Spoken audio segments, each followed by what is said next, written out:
paano daw po magiging maganda, nagbabago yung mga letter katulad yan, yung mga ano, yan po. Yung mga nagbabago dyan. First, yan. Hanapin nyo lang po dyan yung item. Yan, pinutin nyo po to yung item. Yan. Yan. Antayin nyo lang po. Tapos, pindutin nyo po ito sa pinakadulo yung parang ilaw na yan, bumbilya. Pindutin nyo ito from front. Pwede ka na magpili na kahit anong gusto mo.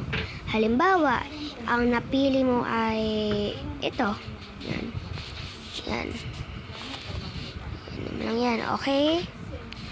Yan. Dapat maging kulay gray po siya. Yan na. Ang ganda na siya. Diba? Thank you po.